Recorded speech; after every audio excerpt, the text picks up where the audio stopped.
प्रशांत जगताप काँग्रेसच्या वाटेवर असल्याची चर्चा आहे। कालच प्रशांत जगतापांनी शरद पवारांच्या पक्षाचा राजीनामा दिलाय। पुण्यामध्ये दोन्ही राष्ट्रवादी एकत्र येण्याचे संकेत असताना प्रशांत जगतापांनी पवारांच्या पक्षाला सोडचिठ्ठी दिली।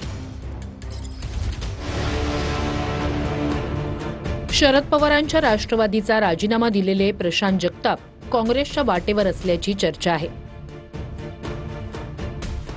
पुणे आणि पिंपरी चिंचवड महापालिका निवडणुकीत दोन्ही राष्ट्रवादी एकत्र आल्यानं प्रशांत जगताप यांनी शरद पवारांच्या राष्ट्रवादीचा राजीनामा दिला। जगताप यांनी 27 वर्षांनंतर शरद पवारांची साथ सोडली। त्यानंतर पुणे महापालिकेची निवडणूक लढणार असल्याचं सांगत पुरोगामी विचार सोडणार नसल्याचं जाहीर केलं। मी राष्ट्रवादी काँग्रेस पार्टी शरदचंद्रजी पवार पक्षाच्या पुणे शहर अध्यक्षपदाचा प्राथमिक आणि क्रियाशील सदस्यपदाचा आज राजीनामा देऊन या ठिकाणी बाहेर पडत आहे। मी राजकारण सोडणार नाही, समाजकारण सोडणार नाही, माझा राजकीय प्रवास थांबणार नाही।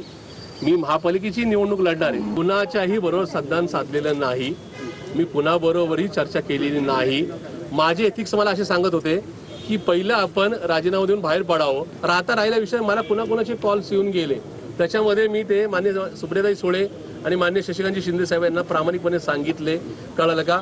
पण या सगळ्या संदर्भामध्ये मी भाजपमध्ये भविष्यात कधी जाणार नाही हे मात्र जाहीर करतो। प्रशांत जगताप यांनी राष्ट्रवादीला सोडचिठ्ठी दिल्यानंतर त्यांना दोन्ही शिवसेनेकडून निमंत्रण आलं होतं, मात्र वैचारिक भूमिका पाहता त्यांनी काँग्रेसला पसंती दिल्याचं समजतंय। मुंबईतील काँग्रेस भवनात पुणे महापालिका निवडणूक आणि जागा वाटपासंदर्भात महत्त्वाची बैठक आयोजित करण्यात आली आहे।